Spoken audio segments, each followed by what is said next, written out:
Halo, kembali lagi dengan saya Arica dalam channel Pintarpreneur edisi Arica Talk, membicarakan ide-ide atau situasi yang ada di sekitar kita analisa dan bisa menginspirasi kita dengan solusi-solusi bagi permasalahan bersama.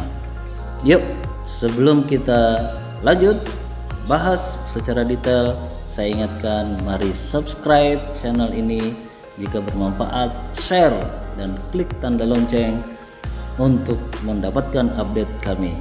Baik, mari kita mulai. Kali ini kita akan membicarakan mengenai bagaimana disrupsi yang terjadi saat ini. Disrupsi yang terjadi terutama pada orang-orang yang mengalami PHK. Sekali lagi, yang mengalami PHK. Kenapa? PHK ini banyak problemnya.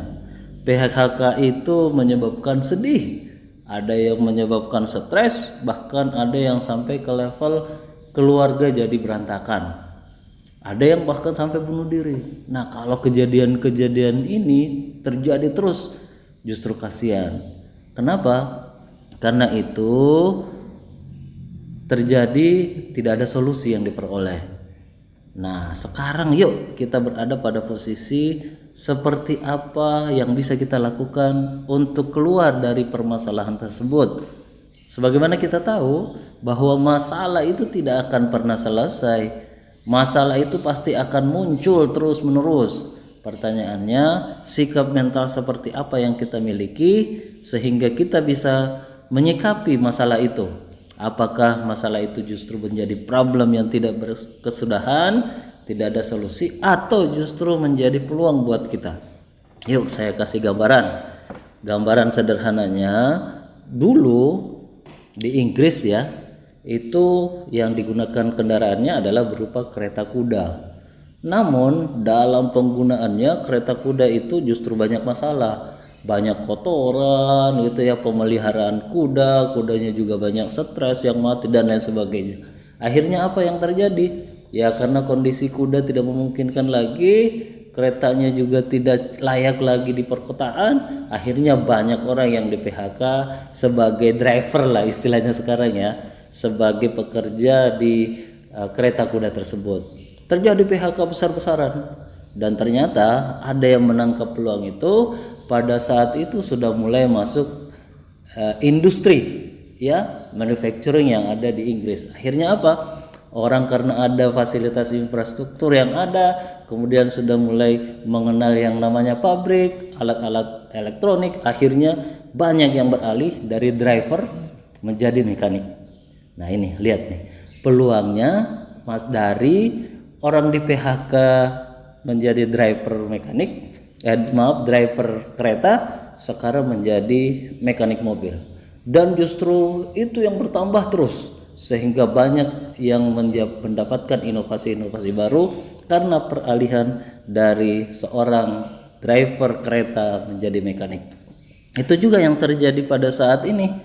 Banyak orang yang melihat dengan di PHK-nya di dunia kerja itu tidak menjadikannya sebuah masalah. Justru apa? Menangkap peluang dengan apa yang ada di sekitarnya. Contoh sederhananya, dengan adanya dunia internet, ada istilah YouTube lah, ada Instagram lah, ada Facebook dan lain sebagainya, justru karena dipecat menjadi peluang buat dia untuk menjadi seorang YouTuber. Banyak orang kaya yang kita tahu menjadi YouTuber adalah pilihannya. Menjadi selebgram, banyak orang juga yang menjual secara online. Banyak pengusaha-pengusaha baru yang berhasil dengan online gitu.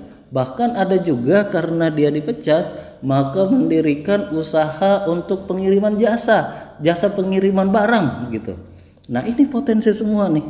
Kenapa? Dia melihat peluang yang ada. Dengan adanya pengurangan dan PHK dari pabrik, kemudian gunakan apa yang ada di sekitarnya yang bisa mendukung dari profesi barunya. Jadi yang terjadi adalah peralihan, perubahan dari tenaga kerja konvensional di pabrik-pabrik menjadi pekerja yang sifatnya freelance tetapi justru bisa menghasilkan pendapatan yang banyak. Kenapa saya ungkapkan ini? Karena ke depan pabrik-pabrik itu akan semakin banyak PHK. Kenapa? Karena manufacturing saat ini juga sedang didisrupsi. Terjadi pengurangan tenaga kerja besar-besaran. Semua sektor akan terjadi seperti itu. Nah, harus ada solusi yang disiapkan oleh tenaga kerja itu. Kenapa? Manufacturing juga didisrupsi oleh satu, daerah-daerah yang biaya tinggi pasti akan dipindahkan pabriknya ke daerah-daerah yang berbiaya rendah. Kemudian bukan itu saja. Saat ini sangat banyak dikembangkan robot-robot yang biayanya sudah murah, hasil kerjanya, produktivitasnya tinggi, kualitas dari pekerjaannya juga tinggi. Nah, selain itu juga ada artificial intelligence. Mereka menjadi cerdas, tenaga kerjanya menjadi cerdas, mampu merekam apa yang sudah lalu, menganalisanya, dan kemudian membuat solusi-solusi baru ke depannya. Sehingga semakin kecil nih peluang untuk bekerja secara konvensional di pabrik-pabrik. Hanya ada beberapa yang masih dibutuhkan, tetapi dari jumlah yang sangat besar itu lebih banyak lagi yang akan di PHK. Olehnya harus diambil langkah yang lain. Teman-teman, yuk perbaiki mindset kita, jadikan bahwa masalah yang ada itu justru membuka peluang kita untuk berinovasi.